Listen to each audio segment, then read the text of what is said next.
Hello everyone, welcome to R focus media. వీడియోలోకి పోయే ముందు ఛానల్ సబ్స్క్రైబ్ చేయండి, లైక్ చేయండి, కామెంట్ చేయండి. కాళేశ్వరం ప్రాజెక్ట్ తెలంగాణ రాష్ట్రంలో ఇప్పటికీ హాట్ టాపిక్ల డిస్కషన్లో నడిచేది. తెలంగాణ రాష్ట్రంలో కాళేశ్వరం ప్రాజెక్ట్. అసలు కాళేశ్వరం ప్రాజెక్ట్ అనేది పూర్తి ఇన్ని రోజులైనా సరే కూడా ఇప్పటికీ ఎటువంటి కార్యకలాపాలు జరుగుతలేవు. ప్రజలకైతే ఇప్పటిదాకా ఏ మేలు కూడా ఆ ప్రాజెక్ట్ నుంచి అయితే జరగలేదు. ప్రాజెక్ట్ మొదలుపెట్టినప్పుడు తెలంగాణ రాష్ట్ర ప్రజలకి కరువు అనేది ఉండొద్దు, వరల్డ్ అంటే ఇండియాలోనే బిగ్గెస్ట్ లిఫ్ట్ ఇరిగేషన్ ప్రాజెక్ట్ అని చెప్పేసి కూడా మాట్లాడారు. బట్ ఆ ప్రాజెక్ట్ ఎంతవరకు సక్సెస్ అయింది, ఎక్కడ ఫెయిల్ అయింది, ఒకవేళ ఫెయిల్ అయితే ఏడ ఫెయిల్ అయింది, ఎందుకు ఆ ప్రాజెక్ట్ ఇప్పటికి కూడా ప్రజలకు అందుబాటులోకి రాలేదు, అదే ప్రతిపక్ష పార్టీ అధికార పార్టీలు ఇంకో విమర్శలు ఎందుకు చేస్తున్నాయి అన్నది క్లియర్గా కాళేశ్వరం ప్రాజెక్ట్ కోసం డీటెయిల్గా పిన్ టు పిన్ వీడియో అయితే దీనిలో మాట్లాడుకుందాం.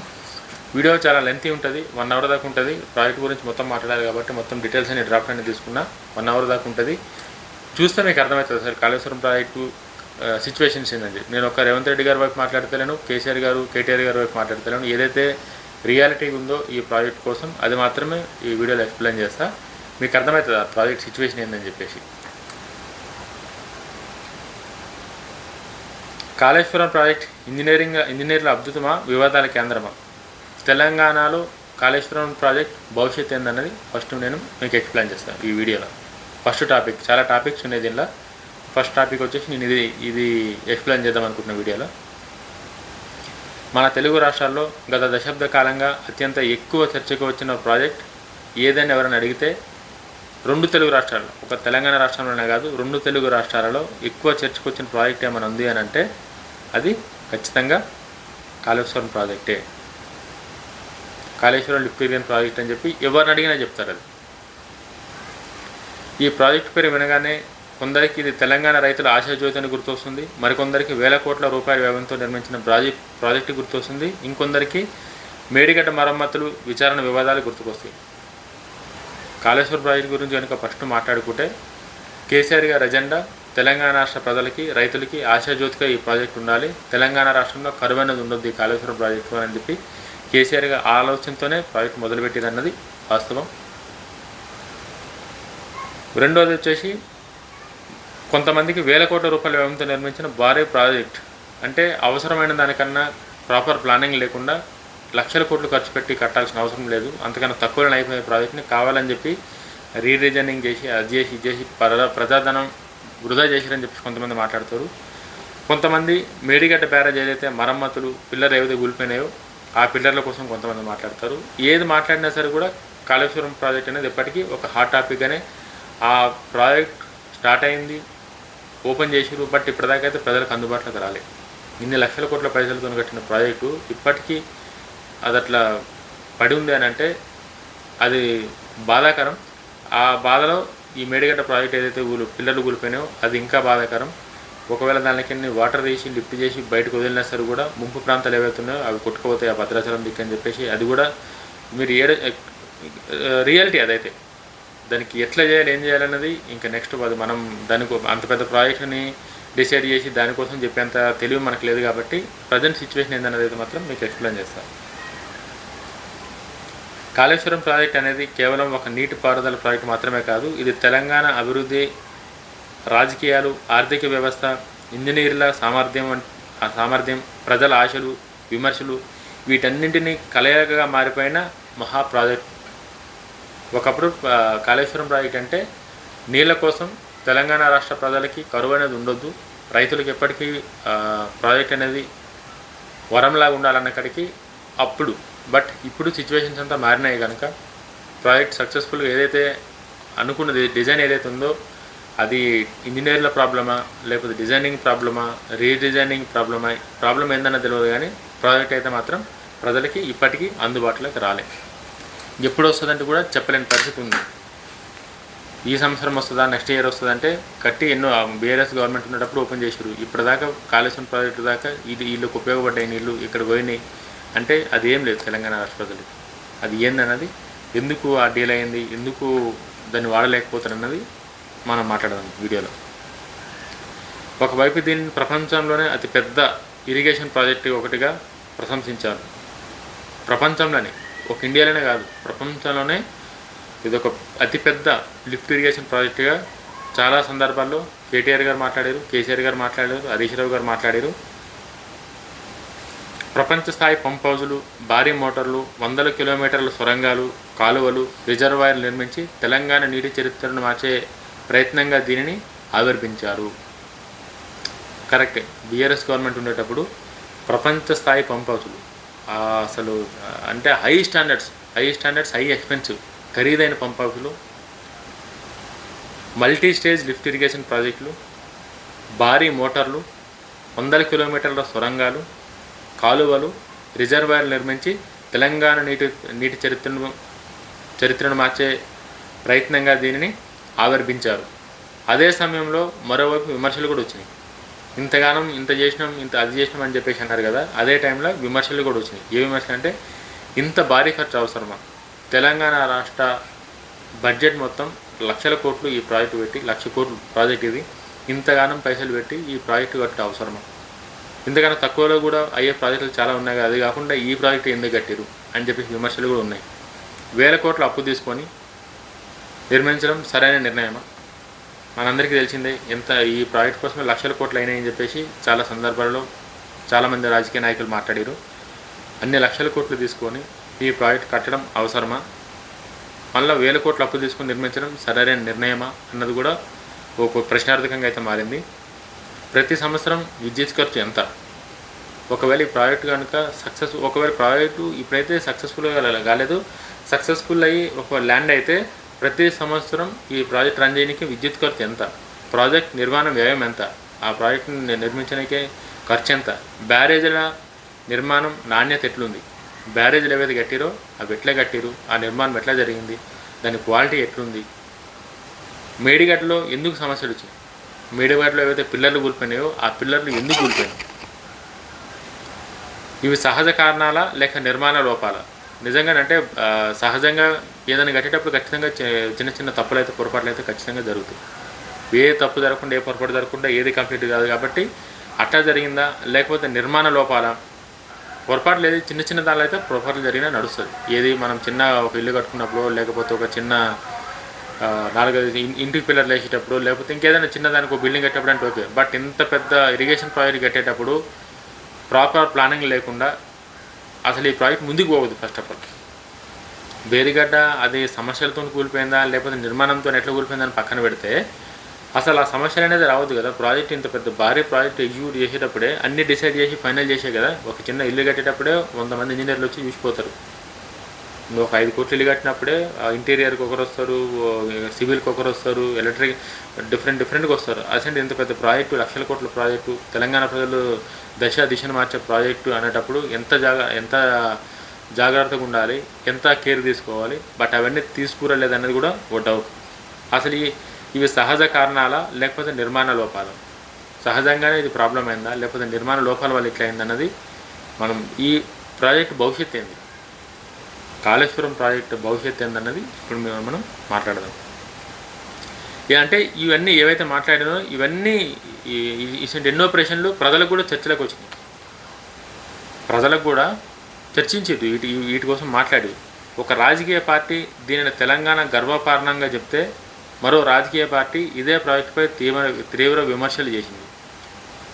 ప్రజలకు మాత్రం ఒకటే సందేహం, అసలు ఏది నిజమని చెప్పి. కాళేశ్వరం ప్రాజెక్ట్ అనేది ఒక రాజకీయ పార్టీ దీనిని తెలంగాణకు గర్వకారణంగా చెప్తే, పార్టీ పేర్లు చెప్పాం, ఒక పార్టీ తెలంగాణకి గర్వకారణమైన project, world biggest lift irrigation project, Telangana దిశను మార్చే ప్రాజెక్ట్ అని చెప్పేసి ఒక పార్టీ మాట్లాడితే, మరో పార్టీ ఇది రాజకీయ పార్టీ ప్రజలకు మాత్రం అంటే ఒక పార్టీ గొప్పగా చెప్పింది, ఒక పార్టీ ఇది కరెక్ట్ కాదని చెప్పింది. ఏది నిజమని చెప్పేసి ప్రజలకు కూడా ఆలోచన ఉంది. కాళేశ్వరం నిజంగా తెలంగాణ రైతులకు వరమా లేక ఆర్థిక భారం అన్నది మీకు ఎక్స్ప్లెయిన్ చేస్తే ఇప్పటికీ ఈ ప్రాజెక్టు ద్వారా లక్షలాది ఎకరాలకు సాగునీరు అందించే అవకాశం ఉందా లేక ముందు పూర్తిస్థాయి మరమ్మతులు భద్రత చర్యలు అవసరమా? కరెక్టే. ఈ తెలంగాణ రాష్ట్రంలో ఇప్పటికీ ఈ ప్రాజెక్ట్ లక్షలాది ఎకరాలకు సాగునీరు అందించే అవకాశం ఉందా? ఈ ప్రాజెక్టు ద్వారా లక్షలాది ఎకరాలకు నీరు అందించే అవకాశం ఉందా లేక పూర్తిస్థాయి మరమ్మతులు భద్రత చర్యలు అవసరమా? ఇప్పుడు ఈ ప్రాజెక్ట్ని స్టార్ట్ చేసి నీళ్ళు ఇవ్వచ్చా, లేకపోతే ఫస్ట్ ఏవైతే ఈ ఇరిగిపోయినాయి కుంగిపోయిన పిల్లలు ఉన్నాయో అవన్నీ నీట్గా ఇది చేసిన తర్వాత మరమ్మతులు అవసరం అన్నది ఫస్ట్ మనం మాట్లాడదాం. ఈ వీడియోలో మనం రాజకీయాలకు అతీతంగా అందుబాటులో ఉన్న సమాచారం, సాంకేతిక అంశాలు, ప్రభుత్వ ప్రకటనలు, నిపుణుల అభిప్రాయాలు మరియు భవిష్యత్ అవకాశాలను పరిశీలిస్తూ కాళేశ్వరం ప్రాజెక్టు సమగ్రంగా అర్థం చేసుకునే ప్రయత్నం చేద్దాం.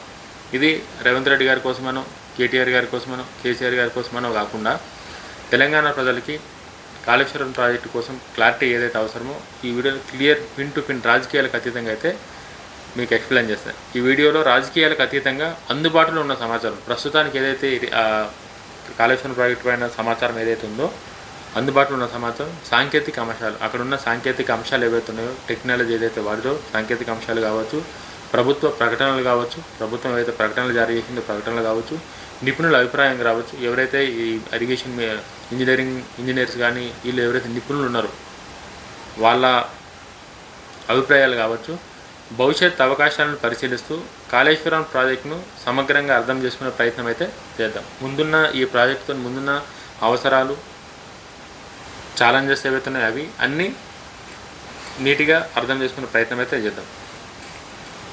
ఫస్ట్ ఈ వీడియోలో మనం తెలుసుకోయే ముఖ్యమైన అంశాలు ఏంటని చెప్పంటే కాళేశ్వరం ప్రాజెక్ట్ ఎందుకు నిర్మించారు,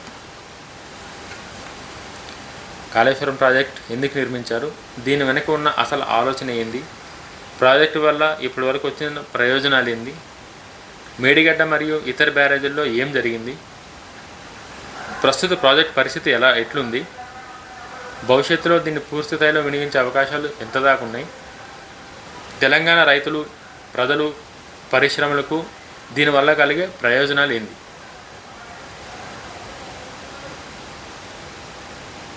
ఈ ప్రశ్నలన్నింటికీ కూడా తెలంగాణ రాష్ట్రంలో ఈ ప్రాజెక్టును కొందరు తెలంగాణకు జీవనాడిగా ఆవిర్భిస్తారు. గోదావరి జలాలను ఎత్తిపోసి ఎండిన భూములకు జీవం పోసే మహారత ప్రయత్నంగా చూస్తారు. ప్రపంచంలో అతిపెద్ద మల్టీ స్టేజ్ ఇరిగేషన్గా ఈ ప్రాజెక్టులు ఒకటిగా దీన్ని ప్రశంసిస్తారు. అయితే మరోవైపు ఈ భారీ ప్రాజెక్టు పెట్టుబడులు, అప్పుల భారం, అధిక నిర్వహణ వ్యయం, విద్యుత్ ఖర్చులు, బ్యారేజీ భద్రత, నిర్మాణ నాణ్యత, మేడిగడ్డ వంటి సమస్యలు ఇవన్నీ కూడా రాజకీయంగా చాలా చర్చనీయంగా అయితే మారినాయి.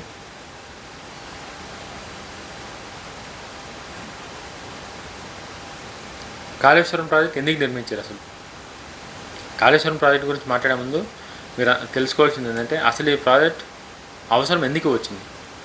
తెలంగాణ రాష్ట్రం ఏర్పడక ముందు ఈ ప్రాంతంలో అనేక జిల్లాలు తీవ్ర నీటి కొరతను ఎదుర్కొనేటివి. మనందరికీ తెలిసిందే, రాష్ట్రం రాకముందు వర్షాలు పడక, రైతాంగానికి నీళ్లు లేక ఎటువంటి సమస్యలు ఎదుర్కొన్నామో మనందరికీ తెలిసిందే. అనేక జిల్లాలు తీవ్ర నీటి కొరతను ఎదుర్కొనేది. వర్షాలు కురిసిన వాటి మీదే ఎక్కువ ఆధారపడాల్సి వచ్చేది. ఒక సంవత్సరం వర్షాలు బాగా పండితే పంటలు బాగుండేటివి, వర్షం ప్రభావం వల్ల రైతులు కూడా ఇబ్బంది పడేటోళ్ళు, బోర్లు ఎండిపోయేటి, చెరువులో నీళ్లు లేక వెలువెలబోయేటి, వ్యవసాయం అనిశ్చితంగా మారేది. అంటే వాటర్ అనేది రైతులకి ఎంత అవసరమో మనందరికీ తెలిసిందే. రైతులకి నీటి సమస్య అనేది ఉండొద్దు. తెలంగాణ రాష్ట్రంలో రైతులు ఎవరైతే ఉన్నారో ఎవరికి కూడా నీటి సమస్యలన్నీ ఉండొద్దు అన్నది మెయిన్ ఎజెండాగా తీసుకున్నదే ఈ ప్రాజెక్ట్ స్టార్ట్ చేశారు. ఇదే సమయంలో తెలంగాణ మీదుగా ప్రవహించే గోదావరి నది ప్రతి వర్షాకాలంలో భారీ నీటిని తీసుకొచ్చేది. కానీ ఆ నీటిలో పెద్ద భాగం వినియోగం కాకుండానే చివరికి సముద్రంలో కలిసిపోతుండే. ఒకవైపు కోట్లాది అడుగు నీరు సముద్రానికి పోతుంటే మరోవైపు తెలంగాణలో అనేక ప్రాంతాల నీటి కోసం ఎదురు చూడాల్సి రావడం ఒక పెద్ద సవాలుగా భావించబడింది. వర్షాలు వచ్చేటప్పుడు మనందరికీ తెలిసిందే వాటర్ ఏ రేంజ్లో వస్తుందో నీళ్ళు, వర్షపు నీళ్ళు. గోదావరి నది ఏదైతే ఉందో గోదావరి నీరు వర్షాకాలంలో తెలంగాణ మీదగా పోయి నీళ్ళు ఏవైతే ఉన్నాయో రైతులకు ఉపయోగపడేదానికన్నా సముద్రంలో పోయి వేస్ట్ అయ్యేటివి చాలా వాటర్ ఎక్కువ. ఆ వాటర్ వేస్ట్ కాకుండా ఆ వాటర్నే కనుక మనం స్టోరేజ్ చేసి రైతులకు కనుక అన్ని రకాలుగా కనుక వాడుకునేటట్టుకు వెసులుబాటు కల్పిస్తే ఖచ్చితంగా తెలంగాణలో రైతులకి నీటి సమస్య అనేది ఉండొద్దు సాగునీటి కోసం అని చెప్పేసి ఒక ముఖ్య ఉద్దేశంతోనైతే మాత్రం ఈ ప్రాజెక్టు స్టార్ట్ చేశారు కేసీఆర్ గారు. ఈ నేపథ్యంలో ఒక ఆలోచన రూపుదిద్దుకుంది. ఇవన్నీ ఏవైతే డిస్కషన్లు నడిచినాయో, ఏదైతే ఈ రైతులకు ఇబ్బంది అవుతుందని చెప్పేసి ఏదైతే ఆలోచన చేసిరో వీటిని ఎట్లయినా సరే కూడా ఆ నీటిని స్టోరేజ్ చేసి ప్రజలకు అందుబాటులో తీసుకురానికే ఏం చేద్దామని చెప్పి ఆలోచన చేస్తే ఆ వచ్చిన ఆలోచనే కాళేశ్వరం ప్రాజెక్టు. గోదావరి నీటిని భారీ పంపుల సహాయంతో ఎత్తిపోసి గోదావరికి ఏదైతే వేస్ట్ అయిపోతున్న వాటర్ ఏదైతే ఉందో ఆ వాటర్ అంతా భారీ పంపులు ఎత్తిపోసి ఎత్తైన ప్రాంతాలకు తరలిస్తే తెలంగాణలోని ఎండిన భూములకు సాగునీరు అందించవచ్చు, తాగునీటి సమస్యను తగ్గించవచ్చు, భవిష్యత్ అవసరాలకు కూడా నీటిని నిల్వ చేయవచ్చు. అర్థమైందనుకుంటా మీకు. గోదావరి నది నీటిని భారీ పంపుల సహాయంతో ఎత్తిపోసి ఏదైతే వేస్ట్గా అయితే వాటర్ ఏదైతే పోతుందో ఆ వాటర్ని అంతా భారీగా లిఫ్ట్ చేసి ఎత్తైన ప్రాంతాలకు తరలిస్తే ఏదైతే వేస్ట్గా అయ్యి కింద సముద్రంలో పోయే ప్రాంతాలు ఏవైతే ఉన్నాయో ఆడికైనా కాకుండా ఆ పోయే వాటర్ని ఆపి ఎక్కడికి పోకుండా ఎత్తైన ప్రాంతాలు కనుక తరలిస్తే తాగునీటి సమస్యను సాగునీటి సమస్యను తగ్గించవచ్చు. భవిష్యత్ తరాలకు కూడా అంటే నీళ్లు నిల్వ ఉంచి ఎప్పటికైనా అవసరమైతే ఏ టైంలో అయినా సరే కూడా అవసరానికి వాటర్ వాడుకునేటట్టు చేసిరు. ఈ ఆలోచన ఆధారంగానే కాళేశ్వరం లిఫ్ట్ ఇరిగేషన్ ప్రాజెక్ట్ రూపుదిద్దుకుంది. ఏదైతే ఈ వాటర్ ఏదైతే కొన్ని వేల క్యూసెక్ లీటర్లు ఏవైతే పోతున్నాయో వానాకాలంలో వాటన్నింటినీ తీసి కనుక ఎత్తైన ప్రదేశాలకు పంపించి వేస్ట్ కాకుండా కనుక కాపాడుకుంటే తెలంగాణ రాష్ట్రంలో తాగునీరు ఏ అవసరానికైనా సరే కూడా వాటర్ అనేది అవైలబిలిటీ ఉంటుంది అన్నది ఈ ప్రాజెక్ట్ మెయిన్ ఎజెండా. ఈ ప్రాజెక్ట్ ప్రధాన లక్ష్యాలు అనేకంగా ఉన్నాయి. మొదటి, సాగునీరు 1,00,000 ఎకరాలకు నీటిని అందించి రైతుల ఆదాయాన్ని పెంచడం, వర్షాధార వ్యవహారాన్ని తగ్గించడం, ఏడాదికి ఒక పంట మాత్రమే పండే ప్రాంతాల్లో 2 లేదా 3 పంటల పరిస్థితులు కల్పించడం దీని ప్రధాన ఉద్దేశం. కాళేశ్వరం ప్రాజెక్ట్ ప్రధాన ఉద్దేశం ఏంది అని చెప్పేసానంటే తాగునీటి ఏంటంటే మొదటి 1,00,000 ఎకరాలకు నీటిని అందించే 1,00,000 ఎకరాలకు రైతులకు నీరు అందించాలనేది ఒకటి ఎజెండా. వర్షాలపై ఆధారపడి పంటలు పండించేది అనేది తగ్గించి చేయాలని చెప్పి వాన పడితేనే పంట పండించాలి లేకపోతే లేదు అన్నది కాకుండా సంవత్సరానికి ఒక పంట వానాకాలం వచ్చినప్పుడు వేసే పంట కాకుండా సంవత్సరానికి 2-3 పంటలు పండించే విధంగా రైతులకు అందుబాటులో ఉండాలన్న ఒక మంచి ఉద్దేశం. 2-3 పంటలు పండించే పరిస్థితి కల్పించడం దీని ప్రధాన ఉద్దేశం. రెండవది, తాగునీటి సరఫరా. గ్రామాలు పట్టణాలు భవిష్యత్తులో పెరుగుతున్న జనాభాకు అవసరమైన విధంగా తాగునీటిని అందించడం కూడా ముఖ్యమైన లక్ష్యంగా నిర్ణయించారు.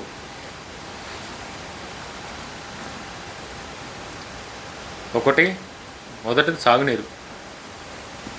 మెయిన్ ఉద్దేశం ఏంటంటే సాగునీరు, రైతులకి 1,00,000 ఎకరాలకి నీళ్ళు ఇవ్వాలనేది. సెకండ్, తాగునీరు. గ్రామాలు పట్టణాలు భవిష్యత్తులో పెరుగుతున్న జనాభాకు అవసరమైన విధంగా తాగునీటిని అందించడం కూడా ఈ కాళేశ్వరం ప్రాజెక్ట్ ముఖ్య ఉద్దేశం. మూడవది, పరిశ్రమలకు నీటి భద్రత. కొత్త పరిశ్రమలు రావాలంటే నిరంతరం నీటి సరఫరా అవసరం. అందుకే పారిశ్రామిక అభివృద్ధికి కూడా ఈ ప్రాజెక్ట్ ఉపయోగపడుతుందని భావించారు. నాలుగవది, హైదరాబాద్ మహానగరానికి దీర్ఘకాల నీటి భద్రత. వేగంగా విస్తరిస్తున్న నగరానికి భవిష్యత్తులో నీటి కొరత రాకుండా అదనపు వనరులు సిద్ధం చేయాలనే ఆలోచన కూడా ఇందులోని ఒక భాగం. ఐదవది, భూగర్భ జలాల పెంపు. చెరువులు రిజర్వాయర్లు నిండితే భూగర్భ జలాలు కూడా పెరుగుతాయని, బోర్లపై ఆధారపడే పరిస్థితి తగ్గుతుందని ఆశించారు. ఐదవది, ఈ లక్ష్యాలను సాధించడానికి అత్యాధునిక సాంకేతికాలను ఉపయోగించారు. కాళేశ్వరం ప్రాజెక్టులో ప్రపంచ స్థాయి భారీ పంపాజులు నిర్మించారు. 1000 హార్స్ పవర్ సామర్థ్యం గల మోటార్లతో నీటిని దశలవారీగా పైకెత్తే విధానాన్ని రూపొందించారు. 100 కిలోమీటర్ల పొడవైన సొరంగాలు, కాలువలు, భారీ రిజర్వాయర్లు, అనుసంధాన వ్యవస్థలు నిర్మించబడ్డాయి. ఈ మొత్తం వ్యవస్థను ఒకేసారి కాకుండా అనేక దశలుగా రూపొందించారు. అందుకే దీనిని multi stage lift irrigation project అని చెప్పి పిలుస్తారు. మీకు అర్థమైందనుకుంటా క్లియర్గా. ప్రాజెక్ట్ రూపకల్పన, నిర్మాణ పరిణామం, పంపింగ్ సామర్థ్యం వంటి అంశాలు కారణంగా కాళేశ్వరం ప్రాజెక్ట్ ప్రపంచంలోనే అతిపెద్ద బహుళ దశల లిఫ్ట్ ఇరిగేషన్ ప్రాజెక్టులలో ఒకటిగా గుర్తింపు పొందింది. అయితే ఇంత పెద్ద ప్రాజెక్ట్ నిర్మించడం ఎంత సవాలో దాన్ని దీర్ఘకాలంగా సమర్థవంతంగా నిర్వహించడం కూడా అంతే పెద్ద బాధ్యత. మరి ఈ ప్రాజెక్ట్ ప్రారంభమైన తర్వాత నిజంగా ఎలాంటి ప్రయోజనాలు కలిగినాయి అన్నది, ప్రజల జీవితాల్లో ఎలాంటి మార్పులు వచ్చినాయి అన్నది ఇప్పుడు మనం తెలుసుకుందాం.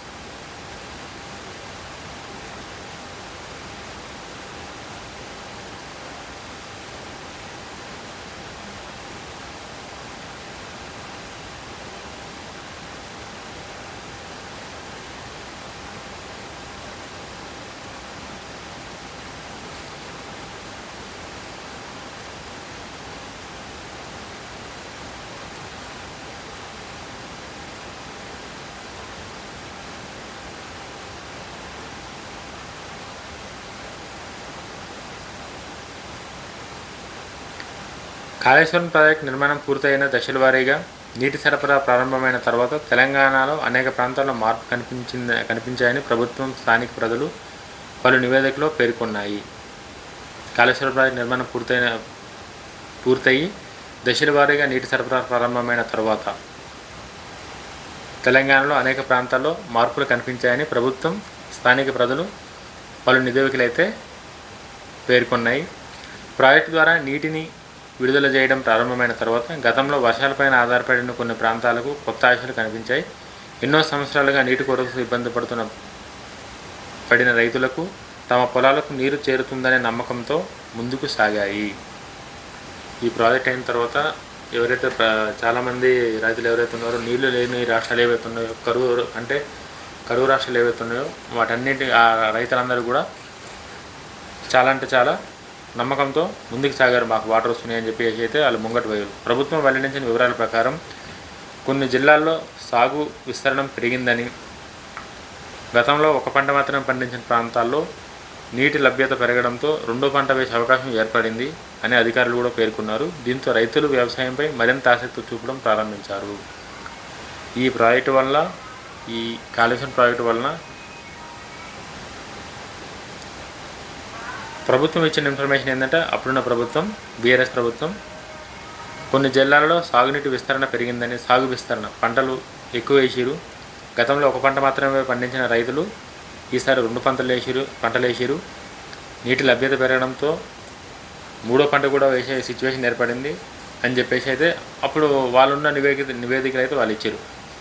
కాళేశ్వరం ద్వారా విడుదలైన నీటితో అనేక చెరువులు, చిన్న చిన్న రిజర్వాయర్లు నింపే కార్యక్రమాలు కూడా చేపట్టబడ్డాయని చెప్పి ప్రభుత్వం పేర్కొంది. చాలా గ్రామాల్లో సంవత్సరాల తర్వాత చెరువులు నిండడం స్థానిక ప్రజల్లో ఆనందాన్ని కలిగించింది. చెరువులు నిండడం వల్ల పశువులకు నీటి అందుబాటు పెరగడం, మత్స్యకారులకు ఉపాధి అవకాశాలు పెరగడం వంటి ప్రయోజనాలు కూడా కొన్ని ప్రాంతాల్లో కనిపించాయని చెప్పి అప్పుడున్న ప్రభుత్వం పేర్కొంది. మరో ముఖ్యమైన అంశం భూగర్భ జలాల పరిస్థితి.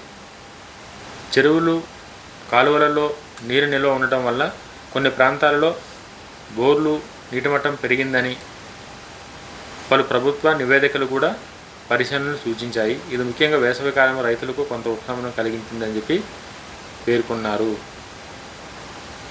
కొన్ని ప్రాంతాల్లో రైతులు తమ అనుభవాలను పంచుకుంటూ గతంలో నీటి కొరత కారణంగా సాగు చేయలేకపోయిన భూములను మళ్ళీ సాగులోకి తీసుకొచ్చామని చెప్పారు. పత్తి, వరి, మొక్కజొన్న, కూరగాయలు వంటి పంటలను సాగు చేసే అవకాశం పెరిగిందని కొందరు పేర్కొన్నారు.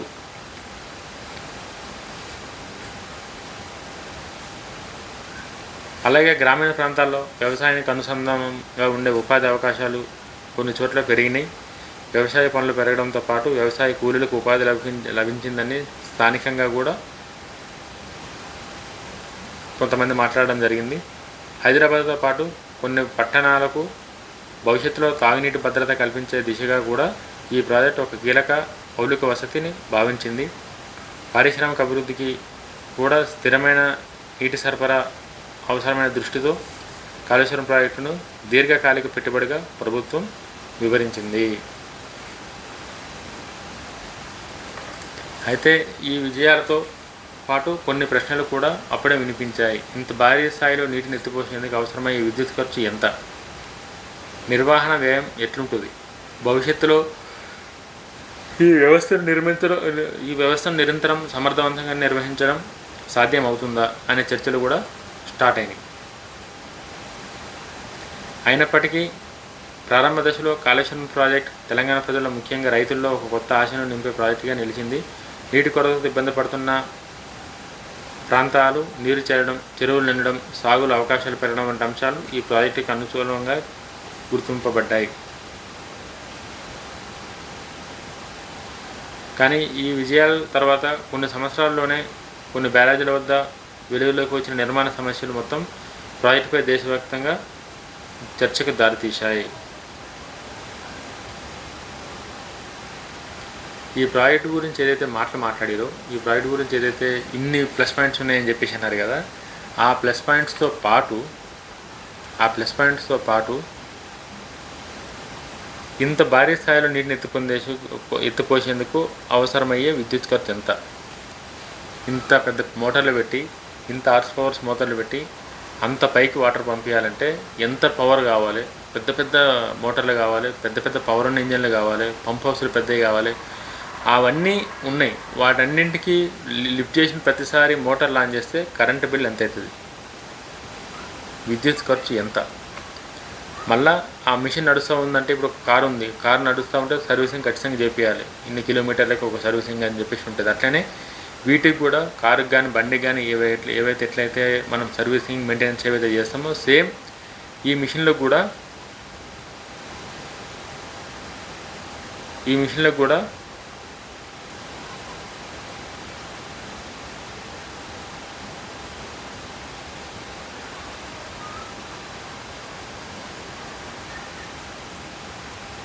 ఇవి ఏవైతే ఉన్నాయో వీటికి కూడా ఎంత ఖర్చు అవుతుంది, ఇవన్నీ ఏమైనా ఖరాబ్ అయినా రిపేర్ చేయాలన్నా వేడికి సామాన్లకి ఎంత అవుతుంది, మళ్ళీ అక్కడ ఆపరేట్ చేసేటోళ్ళకి అక్కడ అంటే ఒక రకంగానే కాదు, ఏ విధంగా ఆలోచించుకున్నా సరే కూడా చాలా అంటే చాలా ఎక్స్పెన్సివ్ అయితే ఖర్చుతో కూడుకున్నది. భవిష్యత్తులో ఈ వ్యవస్థను నిరంతరం సమర్థవంతంగా నిర్వహించడం సాధ్యమవుతుందా? ఇక్కడ మెయిన్ ప్రాబ్లం ఏంటంటే, కొత్తగా కట్టినప్పుడు ఓకే ఏదో ఎవరైనా సరే కూడా పేరు కోసం ఖచ్చితంగా చేస్తారు కాబట్టి కొత్తలో ఓకే ఒక 2-3 నెలలు మంచిగా నడుస్తాయి, తర్వాత ఏదో ప్రాబ్లం వస్తుంది. అట్లా జీవితాంతం ఆ ప్రాజెక్ట్ని అట్లనే నడిపించాలి అని చెప్పేసానంటే ఎంత ఖర్చుతో కూడుకున్నది, అసలు వర్కౌట్ అవుతుంది అది? 1 సంవత్సరం 2 సంవత్సరాలు అంటే ఓకే, లైఫ్ లాంగ్ ఆ మిషన్లను, ఆ పంపులు, ఆ కరెంటు బిల్లు, దాని మేనేజ్మెంట్ కాస్టు, అక్కడ ఉన్న మనుషులు, ఆ మెయింటెనెన్స్కి, ఇవన్నీ జీవితాంతం రన్ చేయాలంటే అసలు అయ్యే పని అది సాధ్యం అవుతుందనే చర్చలో మెయిన్ ప్రాబ్లం స్టార్ట్ అయిందంటే అక్కడనే. మామూలుగా మనం ఒక కారు ఒక 10 ఏళ్ళు వాడితేనే ఇంక అయిపోయింది కారు పని అని చెప్పేసి పక్కన పడేస్తాం. 10 ఏళ్ళు కూడా వాడతారు, కొంతమంది 5 ఏళ్ళు వాడతారు, వాళ్ళకున్న దాన్ని బట్టి వాళ్ళు వాడతారు. అసలు లైఫ్ టైం ఈ ప్రాజెక్ట్ని రన్ చేయాలంటే అయ్యే పని అది అంత ఈజీయా? చాలా ఖర్చుతో కూడుకున్నది కదా. ఎడికైనా అంటే అన్ని పైసలు ఎడికైనా వస్తాయి ఆ ప్రాజెక్ట్ని సక్సెస్ఫుల్గా అన్ని లైఫ్ లాంగ్ నడిపేయాలంటే ఎడికైనా అవుతుంది, అంత ఈజీ కాదు కదా. సో అందుకోసం అని చెప్పేసి చర్చలు స్టార్ట్ అయింది అసలు ఈ ప్రాజెక్ట్ ఏందని చెప్పేసి, ఎంతవరకు ఇది వర్కౌట్ అవుతుంది, దీనివల్ల ఎంత లాభం ఎంత నష్టం ఎంత అన్నది కూడా వీడికైనా స్టార్ట్ అయింది.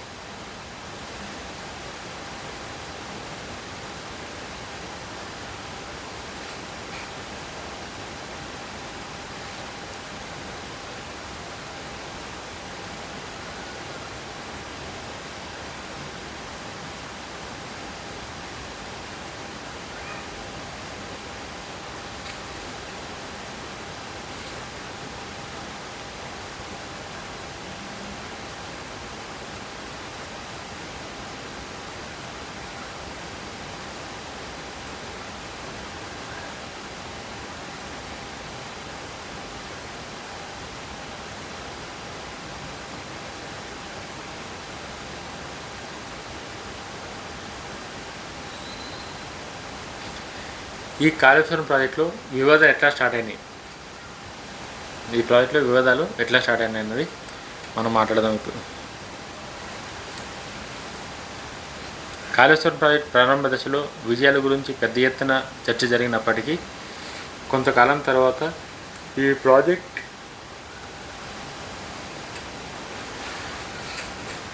కాళేశ్వరం ప్రాజెక్ట్ ప్రారంభ దశలో స్టార్టింగ్లో పెద్ద ఎత్తున చర్చ జరిగినప్పటికీ కొంతకాలం తర్వాత ఈ ప్రాజెక్ట్ మరో కారణంతో దేశవ్యాప్తంగా వార్తల్లో నిలిచింది. అదే మేడిగడ్డ బ్యారేజ్లో వెలుగులోకి వచ్చిన నిర్మాణ సమస్యలు. మనందరికీ తెలిసిందే, మేడిగడ్డ పిల్లర్ని ఎన్ని పిల్లర్లు కూలిపోయినాయో మొత్తం ఎక్కడెక్కడ మన వీడియోస్లో చూసినాం, విజువల్స్లో చూసినాం. అంటే ఆ వాటర్ ప్రెజర్ని, ఆ వాటర్ వచ్చినప్పుడు ఏదైతే ఆ బలం ఏదైతే పిల్లర్లకు కావాలో ఆ పిల్లర్లు ఉంగిపోయినాయి. వాటి దిక్కేసి కనుక వాటర్ కనుక వదిలితే అక్కడున్న ఊళ్ళన్నీ కొట్టుకుపోతాయి. ఆ ప్రెజర్ కొంచెం ఆ వాటర్ ఏదైతే ఉందో అది వచ్చే స్పీడ్కి తుఫాను కన్నా ఘోరంగా వస్తుంది అది. అటువంటిది మేడిగడ్డ దగ్గర వెలుగులోకి వచ్చిన నిర్మాణ సమస్యలు. 2023లో మేడిగడ్డ బ్యారేజీలో కొన్ని పిల్లర్లు కుంగిపోవడం, నిర్మాణంలో మార్పు కనిపించడం దేశవ్యాప్తంగా ఆందోళనకు కారణమైంది. ఇదైతే ఒప్పుకోవాల్సిందే. అంటే ప్రాజెక్ట్ కడితే ఎంత సక్సెస్ అవుతుంది అన్న దానికన్నా కనుక మాట్లాడుకుంటే, ఇగో ఈ నిర్మాణ సమస్యలు ఏవైతే ఉన్నాయో, నిర్మాణంలో లోపాలు ఏవైతే ఉన్నాయో, 2023 మేడిగడ్డ బ్యారేజీలో కొన్ని పిల్లర్లు కుంగిపోవడం, నిర్మాణంలో మార్పులు కనిపించడం దేశవ్యాప్తంగా ఆందోళనకు కారణమైంది. సాధారణ ప్రజల నుంచి ఇంజనీరింగ్ నిపుణుల వరకు అందరూ ఒకటే ప్రశ్న, ఇంత భారీ ప్రాజెక్టులో ఎట్లా జరిగిందని చెప్పి. ఇంత పెద్ద భారీ ప్రాజెక్టులో, లక్షల కోట్లు పెట్టిన ప్రాజెక్టులో ఎట్లా జరిగింది ఇది అని చెప్పేసి అందరూ ఒకటే ప్రశ్న. ఈ సంఘటన తర్వాత ప్రభుత్వం ముందు జాగ్రత్త చర్యగా బ్యారేజ్ కార్యకలాపాలపై పరిమితులు విధించింది. అనంతరం సాంకేతిక నిపుణులు, కేంద్ర మరియు రాష్ట్ర సంస్థలు, డ్యామ్ భద్రతకు సంబంధించిన నిపుణులు బృందాలను కలిసి పరిశీలించడం ప్రారంభించింది. ఏదైతే ఇది బయటికి వచ్చిందో, ఇట్లా కూలిపోయినాయి, ఇంకా కష్టమైతట్టు ఉందని చెప్పేసి ఏదైతే ఇన్ఫర్మేషన్ వచ్చిందో, అది రాగానే గవర్నమెంట్ అప్పటికైతే దాన్ని అక్కడేం రన్ చేయకుండా, అక్కడేం ఆపరేట్ చేయకుండా అట్లనే ఆపేసి సెంట్రల్ గవర్నమెంట్ నుంచి నిపుణులు, స్టేట్ గవర్నమెంట్ నుంచి నిపుణులు, ఇంజనీర్లు వీళ్ళందరూ వచ్చి ఎక్కడ ఏం జరిగింది, ఎట్లా అయిందని చెప్పేసి అయితే మాత్రం దానికోసం వర్కౌట్ అది చేయడం స్టార్ట్ చేసారు.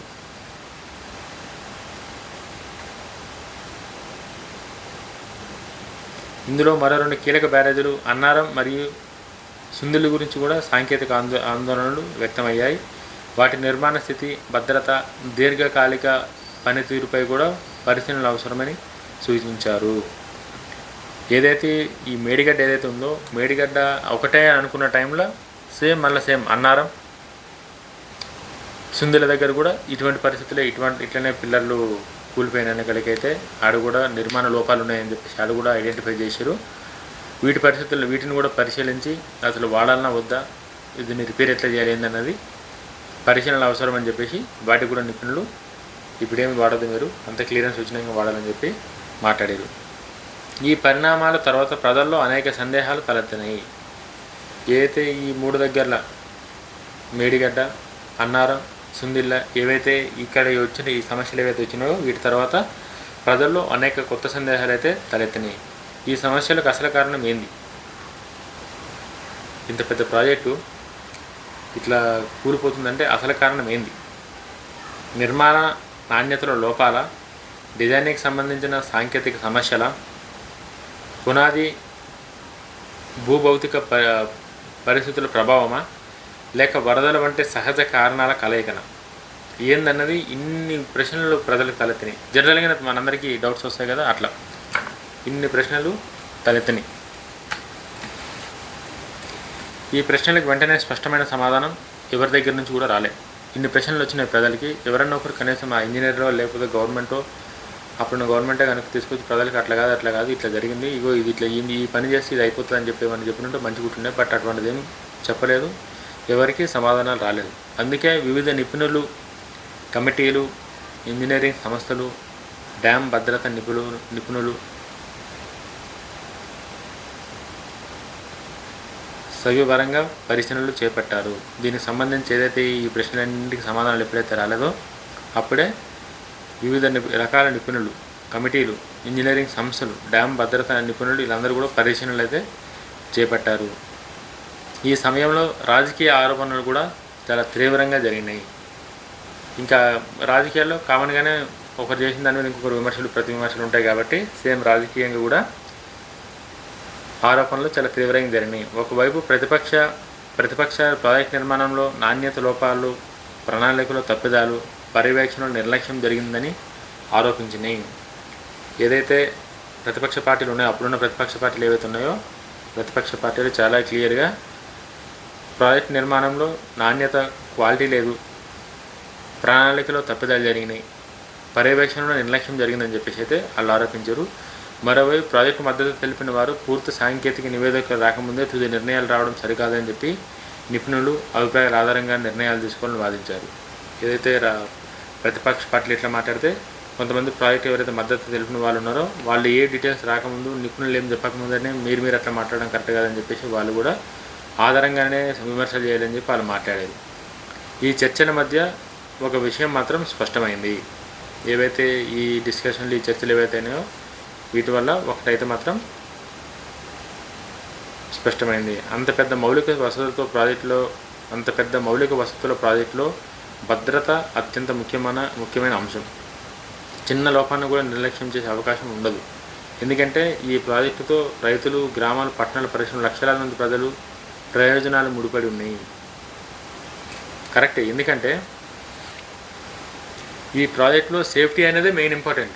ఇంత పెద్ద ఇరిగేషన్ ప్రాజెక్ట్ 2 లక్షల కోట్లతో కట్టినప్పుడు, ఇంతమంది ఒక డిసిజన్ తీసుకొని, ఫైనల్ డిసిజన్ తీసుకొని కట్టినప్పుడు ఏ చిన్న లోపాన్ని కూడా నిర్లక్ష్యం చేసే అవకాశం లేదు. ఏ చిన్నది కూడా లైట్ తీసుకునే ఛాన్స్, అవకాశం లేదు. ఖచ్చితంగా దానికి కట్టుబడి ఉండాల్సిందే నీట్గా.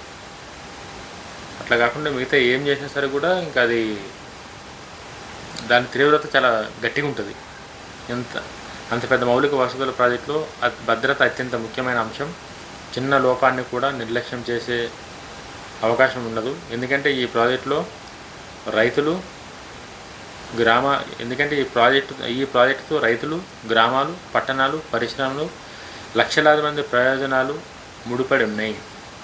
ఈ ప్రాజెక్టుతోని ఇంతమంది ప్రజలు, ఇంతమంది రైతులు, ఇంతమంది ఇన్ని ఒక్కోదానికి ఒకటి కనెక్టివిటీ అయి ఉంది. కాబట్టి అందుకే ప్రభుత్వం పలు దశల్లో సాంకేతిక పరిశీలనలు నిర్వహించి అవసరమైన మరమ్మతులు, పునరుద్ధీకరణ చర్యలు చేపట్టాలని నిర్ణయించింది. సంబంధిత నిపుణులు భద్రతా అనుమతులు ఇచ్చిన తర్వాతే మేడిగడ్డ, అన్నారం, సుందెల బ్యారేజీలను పూర్తి స్థాయిలో వినియోగించాలనేది విధానాన్ని ప్రకటించింది.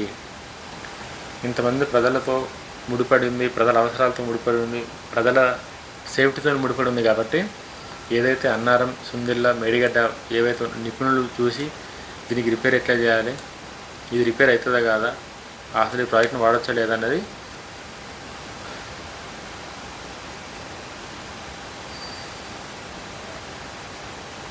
పలు దశల్లో సాంకేతిక పరిశీలనలు నిర్వహించి టెక్నికల్గా అక్కడ ఎట్లుంది పరిస్థితి అన్నది నిర్వహించి అవసరమైన మరమ్మతులు, పునరుద్ధీకరణ చర్యలు చేపట్టాలని నిర్ణయించింది. సంబంధిత నిపుణులు భద్రతా అనుమతులు వచ్చిన తర్వాతే మేడిగడ్డ, అన్నారం, సుందిల్ల బ్యారేజీలను పూర్తి స్థాయిలో వినియోగించాలని విధానాన్ని ప్రకటించింది. స్టేట్ గవర్నమెంట్ కానీ సెంట్రల్ గవర్నమెంట్ కానీ చెక్ చేసి రిపేర్ చేసిన తర్వాత అంతా ఓకే ఉంటేనే అవి మీరు వాడండి, లేకపోతే ఆ వాటిని పెట్టేసేయండి అని చెప్పేసి మాత్రం ప్రకటించింది. ఈ పరిణామాలు ఒక ముఖ్యమైన విషయాన్ని గుర్తు చేసినాయి. ఏదైతే గవర్నమెంట్ ఇట్లా చెప్పంగానే ఇవన్నీ ఒక ముఖ్యమైన విషయాన్ని అయితే గుర్తు చేసినాయి. ప్రాజెక్ట్ నిర్మించడం ఒక దశ మాత్రమే. దాన్ని దశాబ్దాల పాటు సురక్షితంగా, సమర్థవంతంగా నిర్వహించడం అంతకంటే పెద్ద బాధ్యత. చాలా ఇంపార్టెంట్ ఇది. మనం ఒక కారు కొనుక్కోవడం ఎంత ఇంపార్టెంటో, ఆ కారుని కొన్నప్పటి నుంచి దాని మెయింటెనెన్స్, దాన్ని జాగ్రత్తగా కాపాడుకోవడం కూడా అంతే ఇంపార్టెంట్. ఈ భారీ ప్రాజెక్ట్ నిర్మించడం ఒక దశ మాత్రమే. దాని దశాబ్దాల పాటు సురక్షితంగా, సమర్థవంతంగా నిర్వహించడం అంటే చాలా పెద్ద బాధ్యత. కాళేశ్వరం విషయంలో కూడా ఇప్పుడు చర్చ కేవలం నిర్మాణం గురించే కాదు, భవిష్యత్తులో ఈ ప్రాజెక్టును ఎలా పునరుద్ధరిస్తారు, ఎలా నిర్వహిస్తారు, ప్రజలకు ఎలా పూర్తి స్థాయిలో ఉపయోగపడేలా చేస్తారనే అంశాలపై దృష్టి కేంద్రీకృతమైంది.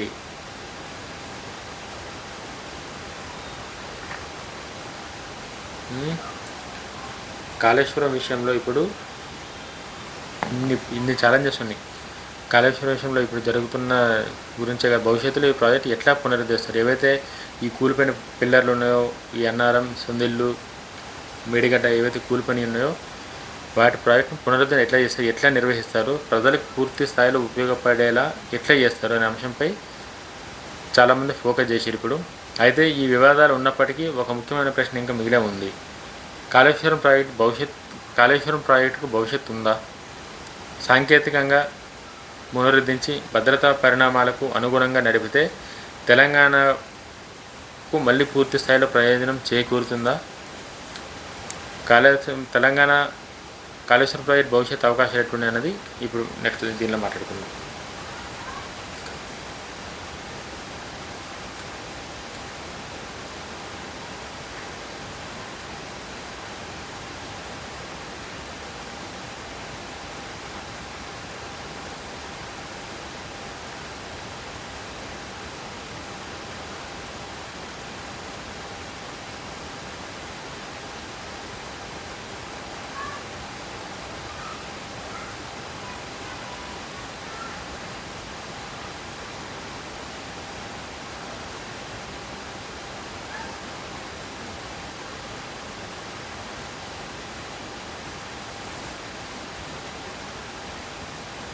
కాళేశ్వరం ప్రాజెక్ట్ భవిష్యత్తు ఎట్లుంటుంది, ఎట్లుండబోతుంది అన్నది ఇప్పుడు మనం మాట్లాడదాం.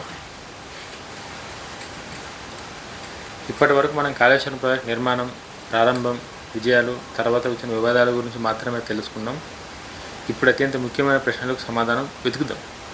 ఏదైతే ఇంపార్టెంట్ క్వశ్చన్స్ ఉన్నాయో, ప్రజల వైపు నుంచి ఏవైతే ఉన్నాయో, తెలంగాణ రాష్ట్ర ప్రజల దగ్గర నుంచి ఏవైతే వాళ్ళ క్వశ్చన్స్ ఉన్నాయో దానికి సమాధానం వెతుకుదాం. కాళేశ్వరం ప్రాజెక్టుకు ఇంకా భవిష్యత్తు ఉందా?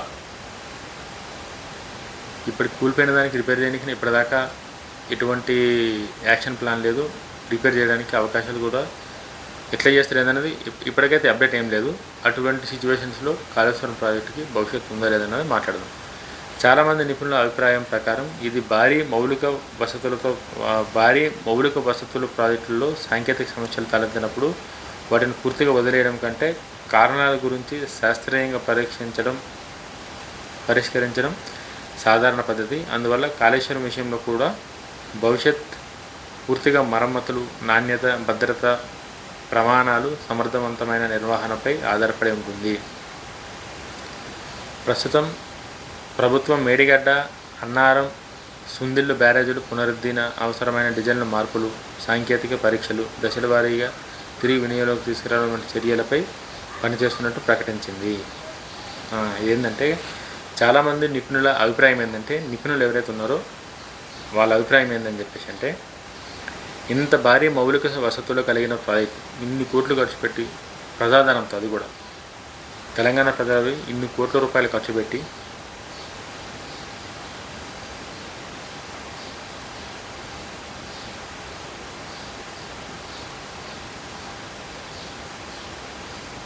ఇంత భారీ కోట్ల ఖర్చు పెట్టి ప్రాజెక్టులో సాంకేతిక సమస్యలు తలెత్తినప్పుడు వాటిని పూర్తిగా వదిలేయడం కంటే, అంటే ఇన్ని పైసలు ఖర్చు పెట్టిన ప్రాజెక్ట్ని ఈ చిన్న చిన్న కారణాలతో వదిలేసేదానికంటే వాటి కారణాలు గుర్తించి శాస్త్రీయంగా పరీక్షించడం సాధారణ పద్ధతి. ఎక్కడైతే లోపాలు జరిగినాయో ఆ లోపాలు ఏందన్నది ఐడెంటిఫై చేసి వాటిని క్లియర్ చేయడం సాధారణ పద్ధతి. అందువల్ల కాళేశ్వరం విషయంలో కూడా భవిష్యత్తు పూర్తిగా మరమ్మతులు, నాణ్యత, భద్రత, పరిణామాల సమర్థవంతమైన నిర్వహణపై ఆధారపడి ఉంటుంది. కాళేశ్వరం ప్రాజెక్టు విషయంలో భవిష్యత్తు పూర్తిగా మరమ్మతులు, నాణ్యత, భద్రత, ప్రమాణాలు, సమర్థవంతమైన నిర్వహణపై ఆధారపడి ఉంటుంది. ప్రస్తుతం ప్రభుత్వం మేడిగడ్డ, అన్నారం, సందుల బ్యారేజీలు పునరుద్ధి, అవసరమైన డిజైన్ మార్పులు, సాంకేతిక పరీక్షలు, దశల వారీగా తిరిగి వినియోగం తీసుకురావడం వంటి చర్యలపై పనిచేస్తున్నట్లు ప్రకటించింది. ప్రస్తుతం ప్రభుత్వం ఏదైతే ఉందో మేడిగడ్డ, అన్నారం, సుందిళ్ల బ్యారేజీలు పునరుద్ధీకరణ, అవసరమైన డిజైన్లు, దాని మార్పులు, సాంకేతిక పరీక్షలు, దశల వారీగా తిరిగి వినియోగం తీసుకురావడంపై చర్చలు. అంటే గవర్నమెంట్ ఏదైతే చేయగలుగుతామో బెస్ట్, ఆ డిజైన్లు మార్పాలి, లేకపోతే ఏం చేయాలి, ఎట్లా చేయాలని చెప్పేసి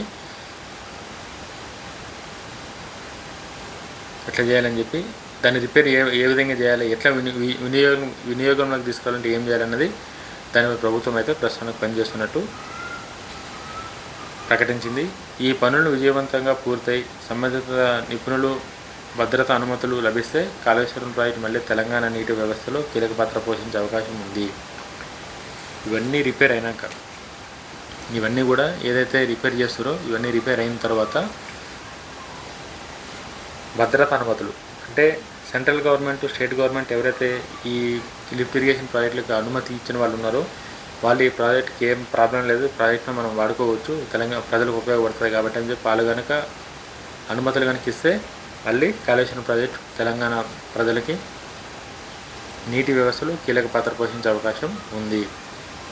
అందులో మొదటి ప్రయోజనం సాగునీరు. తెలంగాణలో ఇప్పటికీ అనేక ప్రాంతాలు వర్షాధార వ్యవసాయంపైనే ఆధారపడుతున్నాయి. ప్రాజెక్ట్ పూర్తి స్థాయిలో పనిచేస్తే లక్షల ఎకరాలకు నీటిని అందించే సామర్థ్యం పెరుగుతుంది. రైతులు పంటలు ఎంపికలో మరింత స్వేచ్ఛ పొందవచ్చు. సంవత్సరానికి ఒక పంట నుంచి 2 లేదా 3 సాగుల వరకు అవకాశం పెరగవచ్చు. ఒకవేళ అందరూ అనుకున్నట్టు కనుక ఈ రిపేర్లు అనేవి సక్సెస్ఫుల్గా జరిగి ఈ 3 బ్యారేజీలు ఏవైతే ఉన్నాయో, మేడిగడ్డ, అన్నారం, సుందిల్ బ్యారేజీలు ఏవైతే ఉన్నాయో ఇవి నీట్గా కనుక మంచిగా కనుక రిపేర్ అయ్యి ఆపరేట్ కనుక చేయగలిగితే మొదటి ప్రయోజనం సాగునీరు. రైతులకు ఏదైతే వర్షాలపైన ఆధారపడే ప్రాంతాలు ఏవైతే ఉన్నాయో ఆ ప్రాంతాలలో ఒక పంట వానాకాలంలోనే కాకుండా మిగతా 2 పంటలు కూడా వేసుకునే అవకాశం అయితే ఉంటుంది. రెండోది త్రాగునీటి భద్రత.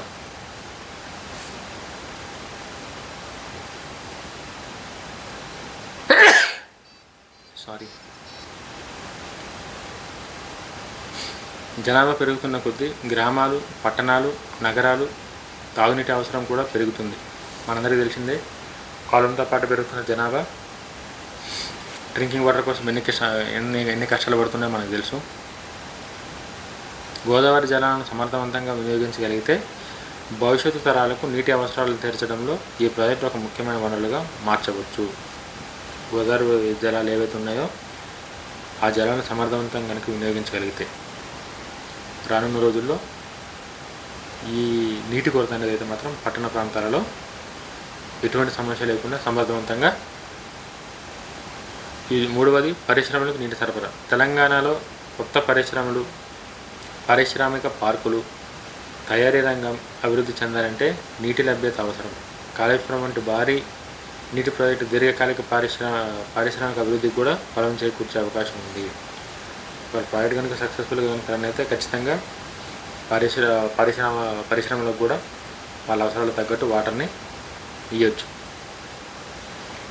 నాలుగవది హైదరాబాద్కు దీర్ఘకాల నీటి భద్రత. హైదరాబాద్ నగరం వేగంగా విస్తరిస్తుంది. భవిష్యత్తులో పెరుగుతున్న జనాభాకు తగిన నీటి వనరులు సిద్ధం చేయడం అత్యంత కీలకం. కాళేశ్వరం వ్యవస్థ సమర్థవంతంగా పనిచేస్తే నగర నీటి భద్రతను బలోపేతం చేసే అవకాశం పుష్కలంగా ఉంది. హైదరాబాద్లో మనకు తెలిసిందే వాటర్ షార్టేజ్ ఎట్లుంటుందో ఎండాకాలం పనికి వస్తే. ఆ వాటర్ షార్టేజ్ ఉండొద్దు అని అంటే హైదరాబాద్ నగరం వేగంగా, అంటే మనకు తెలుసు చాలా తొందరగా ఎక్కువ అభివృద్ధి చెందుతుంది, ఎక్కువ ఎక్స్పెండ్ అవుతుంది సిటీ.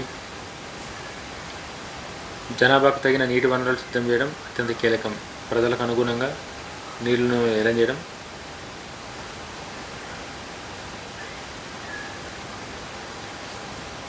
ఐదవది గ్రామీణ ఆర్థిక అభివృద్ధి. వ్యవసాయం అభివృద్ధి చెందితే దాని ప్రభావం రైతులకే పరిమితం కాదు.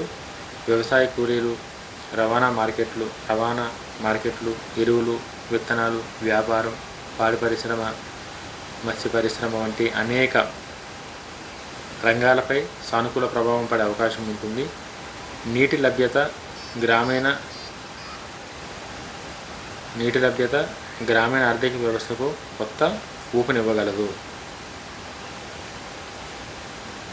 గ్రామీణ అభివృద్ధి ఎట్లంటే గ్రామాలలో కనుక వాటర్ కనుక మంచి అవైలబిలిటీ ఉంటే వ్యవసాయం అభివృద్ధి చెందుతుంది. మనకు తెలిసిందే, వ్యవసాయం అభివృద్ధి చెందితే చేనుల్లో పని చేయడానికే వ్యవసాయ కూలీలకు పని దొరుకుతుంది, ఎరువులు కొంటారు, కొన్న పంటని అక్కడ మార్కెట్కి పంపించాలి కాబట్టి రవాణా పెరుగుతుంది, విత్తనాలు పెరుగుతాయి, వ్యాపారం పెరుగుతుంది, పాడి పరిశ్రమ పెరుగుతుంది, మత్స్య పరిశ్రమ కూడా పెరుగుతుంది. దీనిపై గ్రామాలలో ఇటువంటి అభివృద్ధి అయితే చేయవచ్చు. ఆరవది భూగర్భ జలాల పునరుద్ధీకరణ. చెరువులు, రిజర్వాయర్లు, కాలువల్లో నీరు నిల్వ ఉండడం వల్ల భూగర్భ జలాలు పెరిగే అవకాశం ఉంటుంది. దీనివల్ల బోర్లపై ఆధారపడడం కొంతవరకు తగ్గి వేసవిలో కూడా నీటి లభ్యత పెరగవచ్చు. అయితే ఈ అవకాశాలు వాస్తవ రూపం దాల్చాలంటే కొన్ని కీలక అంశాలు ఖచ్చితంగా నెరవేరాలి. ఇవన్నీ మనం మాట్లాడుతున్నాం కదా, ఇన్ని మాటలు మాట్లాడినాము. ఇవన్నీ నిజంగానే ప్రాక్టికల్గా కనుక సక్సెస్ కావాలంటే, వాస్తవంగా కనుక ఇవన్నీ కావాలంటే తప్పనిసరిగా కొన్ని పనులు జరగాలి. ఆ పనులు ఏంటన్నది మీకు ఎక్స్ప్లెయిన్ చేస్తాను. ఫస్ట్ వచ్చేసి అన్ని మరమ్మతులు అత్యున్నత ఇంజనీరింగ్ ప్రణాళికలతో పూర్తవ్వాలి. ఏవైతే డ్యామేజ్లు ఏవైతే జరిగినాయో, ఏవైతే ఈ అన్నారం, మేడిగడ్డ, సుందిల్ ఏవైతే అక్కడ బ్యారేజ్లు డ్యామేజ్ జరిగినాయో ఆ డ్యామేజ్లన్నీ కూడా, ఆ మరమ్మతులన్నీ కూడా అత్యున్నత ఇంజనీరింగ్ ప్రమాణాలతో పూర్తవ్వాలి. అంటే చాలా హై క్వాలిటీ ఇంజనీరింగ్. వాటితో ఆ రిపేర్లు క్లియర్ అయితేనే ఏమన్నా ముంగటికి పోతుంది. రెండవది భద్రతా తనిఖీలు పారదర్శకంగా జరగాలి. ఎవరైతే తనిఖీ చేస్తారో, సేఫ్టీ ఇన్స్పెక్షన్ ఎవరైతే చేస్తారో అధికారులు, వాళ్ళు చాలా ట్రాన్స్పరెంట్గా తెలంగాణ ప్రజలని అక్కడ చుట్టుముట్టున్న గ్రామాలని వాళ్ళందరినీ దృష్టిలో పెట్టుకొని ఉన్నది ఉన్నట్టు అయితే అవుతుంది, కాకపోతే ఇది కాదన్న కాడికి పారదర్శకంగా జరగాలి. మూడవది, నిపుణుల సూచనలు పూర్తిగా అమలు చేయాలి. నిపుణులు ఏవైతే ఇన్పుట్స్ ఇస్తారో, వాళ్ళు ఏవైతే సూచిస్తారో ఇది ఇట్లా కాదు ఇట్లా ఇట్లా కాదు ఇట్లా చేస్తే బాగుంటుందని చెప్పి ఏదైతే సూచిస్తారో వాటిని పూర్తిగా అమలు చేయాలి. నాలుగవది, విద్యుత్ వినియోగం నిర్వహణ ఖర్చులను సమర్థవంతంగా నియంత్రించే వ్యూహాలు రూపొందించాలి. ఆ పెద్ద పెద్ద మోటార్లు ఏవైతే ఉన్నాయో వాటికి అయ్యే ఎలక్ట్రికల్ బిల్ ఇవన్నీ అక్కడ మెయింటెనెన్స్కి ఆర్ఎండ్ఎం అన్నింటికి పైసలు ఎడికన్నా వస్తే ఏందన్నది ఏవైతే ఛాలెంజెస్ ఉన్నాయో మెయింటెనెన్స్కి వాటన్నింటిని కూడా ఒక మంచి ప్రణాళిక అయితే చేసి పెట్టాలి ఐటీకి కూడా. ఐదవది, రాజకీయాలకు అతీతంగా ఈ ప్రాజెక్టును ప్రజలకు దీర్ఘకాలిక ప్రయోజనాల దృష్టిలో నిర్వహించాలి. రాజకీయాలకు అతీతంగా ఆ పార్టీ ఈ పార్టీ వాళ్ళు వీళ్ళని కాకుండా ప్రజలను దృష్టిలో పెట్టుకుని కనుక ఈ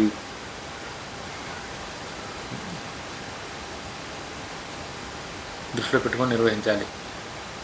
కాళేశ్వరం కేవలం ఒక ప్రభుత్వ ప్రాజెక్టు కాదు, ఇది తెలంగాణ ప్రజల డబ్బుతో నిర్మించబడిన ప్రజల ఆస్తి. అందువల్ల దీని భవిష్యత్తు కూడా ప్రజల ప్రయోజనాలకు ఉపయోగపడేలా జాగ్రత్త పడాలి.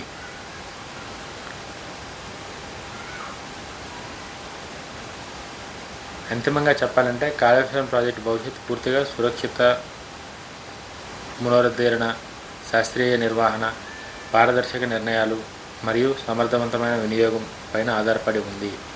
ఈ 4 అంశాలు విజయవంతమైతే కాళేశ్వరం మళ్ళీ తెలంగాణ వ్యవసాయం, తాగునీటి భద్రత, పారిశ్రామిక అభివృద్ధికి కీలకంగా నిలిచే అవకాశం ఉంది.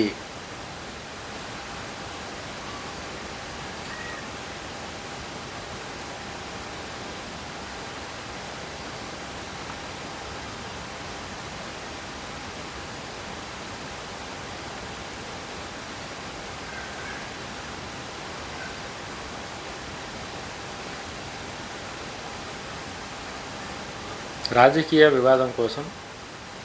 వివాదాలు ఏందన్నది మాట్లాడతాం. రాజకీయ ఏ పార్టీ ఏం మాట్లాడుతుంది దీనికోసం, దాని వాళ్ళ అభిప్రాయాలు ఏందన్నది మనం మీకు వివరిస్తాం. కాళేశ్వరం ప్రాజెక్టు గురించి మాట్లాడేటప్పుడు రాజకీయాలను పూర్తిగా పక్కన పెట్టడం చాలా కష్టం.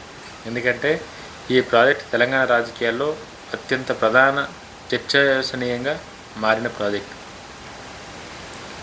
రాజకీయాలు ఈ కాళేశ్వరం ప్రాజెక్టు గురించి మాట్లాడేటప్పుడు రాజకీయాలను పక్కన పెట్టడం చాలా కష్టమైన, నిజంగానే చాలా కష్టం. ఎందుకంటే తెలంగాణ రాజకీయం మొత్తం ఈ ప్రాజెక్టు చుట్టూ తిరుగుతుంది కాబట్టి పక్కన పెట్టినాం. ఎందుకంటే ప్రాజెక్టు తెలంగాణ రాజకీయాలు అత్యంత ప్రధానంగా మారింది. మేడిగడ్డ, అన్నారం, సుందెలలో బ్యారేజీల్లో సాంకేతిక సమస్యలు వెలుగులోకి వచ్చిన తర్వాత రాజకీయ విమర్శలు మరింత తీవ్రమయ్యాయి. అధికార ప్రతిపక్ష పార్టీల మధ్య కాళేశ్వరం ఒక ప్రధాన రాజకీయ అంశంగా నిలిచింది. ముందుగా బీఆర్ఎస్ అభిప్రాయాన్ని చూద్దాం. ఎందుకంటే ఈ ప్రాజెక్ట్ని స్టార్ట్ చేసింది బీఆర్ఎస్ పార్టీ కాబట్టి బీఆర్ఎస్ పార్టీ అభిప్రాయాలు ఎట్లున్నాయి అన్నది ఫస్ట్ మాట్లాడదాం. బీఆర్ఎస్ నాయకత్వం ప్రకారం కాళేశ్వరం తెలంగాణ రాష్ట్రానికి అత్యంత కీలకమైన నీటి పారుదల ప్రాజెక్ట్. గోదావరి నది నీటిని వృధాగా సముద్రంలో కలవనీయకుండా రాష్ట్రంలో ఎండిన ప్రాంతాలకు నీరు చేరవేరే లక్ష్యంతో ఈ ప్రాజెక్ట్ నిర్మించామని వారు చెబుతున్నారు. వారి వాదన ప్రకారం ప్రాజెక్టు ద్వారా ఇప్పటికీ అనేక చెరువులు నిండాయని, కొన్ని ప్రాంతాల్లో సాగునీటి విస్తరణ పెరిగిందని, రైతులకు ప్రయోజనం చేకూరిందని, మేడిగడ్డ వంటి సమస్యలు సాంకేతికంగా పరిష్కరించవచ్చని, మొత్తం ప్రాజెక్టును ప్రశ్నించడం సరైన విధానం కాదని బీఆర్ఎస్ నాయకులు మాట్లాడుతున్నారు.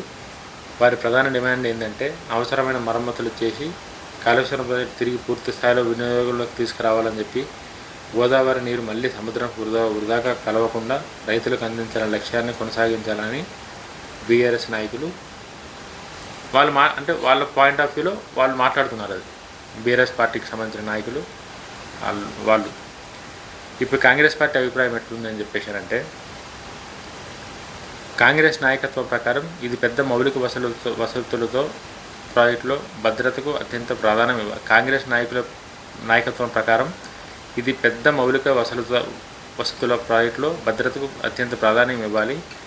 నిర్మాణంలో లోపాలు లేదా సాంకేతిక సమస్యలు ఉన్నాయనే అనుమానాలు ఉన్నప్పుడు ముందుగా వాటిని పూర్తిగా పరిశీలించి అవసరమైన మరమ్మతులు పూర్తి చేసి నిపుణులు భద్రత అనుమతులు పొందిన తర్వాతే పూర్తిస్థాయి ప్రాజెక్టును వినియోగించాలని వాళ్ళు చెబుతున్నారు. అదైతే ఓకే, కరెక్టే ఒకవైపు నుంచి. వారి అభిప్రాయం ప్రకారం ప్రజల ప్రాణాల భద్రత, ప్రజాధనం మరియు దీర్ఘకాలిక ప్రయోజనాల దృష్ట్యా శాస్త్రీయ పరిశీలన, పారదర్శక నిర్వహణ అత్యంత అవసరం. ఈ భిన్నమైన అభిప్రాయాల కారణంగా కాళేశ్వరం ప్రాజెక్టుపై రాజకీయ చర్చలు ఇప్పటికీ కొనసాగుతున్నాయి. ఇరుపక్షాలు ఒకదానిపై ఒకటి విమర్శలు చేసుకుంటూ తమ వాదనలకు మద్దతుగా వివిధ అంశాలను ప్రస్తావిస్తున్నాయి. అయితే ఈ రాజకీయ చర్చల మధ్య ఒక విషయం మాత్రం అందరూ గమనించాలి, గుర్తుంచుకోవాలి. కాళేశ్వరం ప్రాజెక్టు ఏ ఒక్క రాజకీయ పార్టీది కాదు. చాలా ఇంపార్టెంట్ ఇది, తెలంగాణ ప్రజలకి చాలా అంటే చాలా ఇంపార్టెంట్. కాళేశ్వరం ప్రాజెక్టు ఏ ఒక్క రాజకీయ పార్టీది కాదు. ఇది తెలంగాణ ప్రజల డబ్బుతో నిర్మించబడిన ప్రజా మౌలిక వసతుల ప్రాజెక్టు.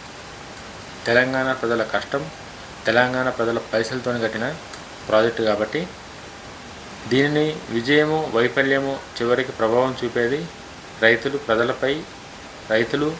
ఇది ప్రభావం చూపేది అంటే ఇది సక్సెస్ అయిందా ఫెయిల్ అయిందని పక్కన పెడితే ఇది ప్రభావం చూపేది రైతులపై, ప్రజలపై, రాష్ట్ర ఆర్థిక వ్యవస్థపై ప్రభావం అయితే చూపిస్తుంది.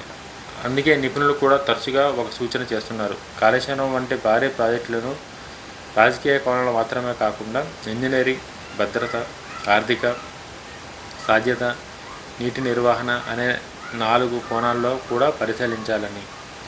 అంతిమంగా చూస్తే బీఆర్ఎస్ ప్రాజెక్టును పునరుద్ధరించి పూర్తి స్థాయిలో వినియోగించాలని చెబుతుంటే కాంగ్రెస్ మాత్రం ముందు భద్రత, తర్వాత పూర్తి వినియోగం అనే విధానాన్ని ముందుకు తీసుకెళ్తుంది. రెండో అభిప్రాయాల మధ్య అంతిమ నిర్ణయం సాంకేతిక నివేదిక, భద్రతా ప్రమాణాలు, నిపుణుల సూచనలపై ఆధారపడి ఉంటుంది. అంటే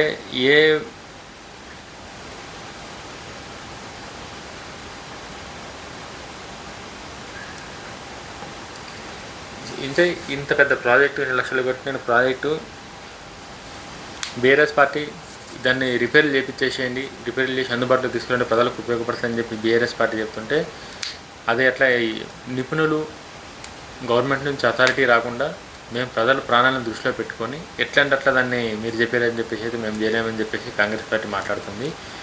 దీనిలో తెలంగాణ ప్రజలు, తెలంగాణ సమాజం ఆలోచన చేయాల్సింది ఒకటే, ఇది బీఆర్ఎస్ పార్టీ ప్రాజెక్టు కాదు, కాంగ్రెస్ పార్టీ ప్రాజెక్టు కాదు, బీజేపీ పార్టీ ప్రాజెక్టు కాదు, ఏ రాజకీయ పార్టీది కూడా కాదు ఈ ప్రాజెక్టు తెలంగాణ ప్రజల ప్రాజెక్టు. తెలంగాణ ప్రజల పైసలు లక్షల కోట్లు పెట్టి కట్టిన ప్రాజెక్టు. ఇది ఎట్లా కట్టిరు, ఏం కట్టిరు, కమిషన్లతో కట్టిరా, విమర్శలతో నిండిందా అన్నది పక్కన పెడితే ఇది ఫ్యూచర్లో ఈ ప్రాజెక్ట్ నడవాలంటే చాలా అంటే చాలా సవాళ్ళు అయితే ఉన్నాయి. దీనిలో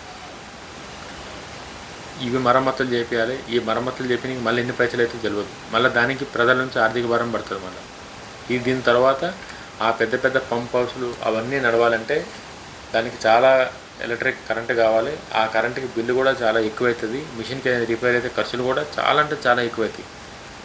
సో ఇది కూడా తెలంగాణ ప్రజలపై భారమే పడుతుంది. అసలు దీని గురించి ఎట్లా మాట్లాడినది కూడా ఏం అర్థమవుతలేదు. అంటే ఎవరిని విమర్శించాలని కాదు, ఎవరిని తక్కువ చేయాలని కాదు, కానీ ప్రాజెక్ట్ అనేది మంచి ఆలోచనతోనే స్టార్ట్ అయింది. కానీ ఎన్నికలకు వచ్చేసరికి అనేక సమస్యలు ఈ ప్రాజెక్ట్ మీద చుట్టుకున్నాయి. కాబట్టి మనం ఏం చెప్పలేని పరిస్థితులు అయితే ఉన్నాం ప్రజెంట్. అంత ఈజీగా ఎవరిని మనం క్వశ్చన్ చేయలేం. ప్రాజెక్ట్ ప్రజలకు అందుబాటులో లేదన్నది అయితే వాస్తవం. ప్రజలకు అందుబాటులోకి రావాలంటే ఇప్పుడు అయినది ఏదైతే ఖర్చు అయిందో సేమ్ దానిలాగానే మళ్ళీ ఈ 3 ఇదేంటే మళ్ళీ ఖర్చుతో కూడుకున్నది. ఈ 3 అయినాక మళ్ళీ పంపులు, ఈ పంప్ హౌజులు, మోటార్లు ఇవి కరెక్ట్గానే పనిచేస్తాయంటే మళ్ళీ అవి కరెక్ట్గా పనిచేయకపోతే అది మళ్ళీ అధిక భారం. ఎక్కడ చూసినా సరే కూడా అన్నీ హెవీ వెయిట్ ఉంది ఈ ప్రాజెక్ట్ మీద. తెలంగాణ ప్రజలకు ఉపయోగాలు ఉండొచ్చు, కానీ ఆర్థికంగా అయితే చాలా సవాళ్ళు అయితే మాత్రం ఈ ప్రాజెక్టు వారు ఉన్నాయి. మరి అది ఎంత దాకా పోతుంది, ఎట్లా పోతుంది అన్నది మనకి టైం నిర్ణయించాలి. నిపుణులు, ఇంజనీర్లు వీళ్ళే ఇంకా ప్రజలను దృష్టిలో పెట్టుకొని ఏం చేయాలన్నా సరే వీళ్ళే చేయాలి. కాబట్టి చూద్దాం వాళ్ళు ఎట్లా చేస్తారో, ఎట్లా ప్రాజెక్ట్ని ముందుకు తీసుకుని పోతారో. మీకు వీడియో ఎట్లా అనిపించిందో లైక్ చేయండి, కామెంట్ చేయండి, ఛానల్ ఖచ్చితంగా సబ్స్క్రైబ్ చేయండి. జై హింద్.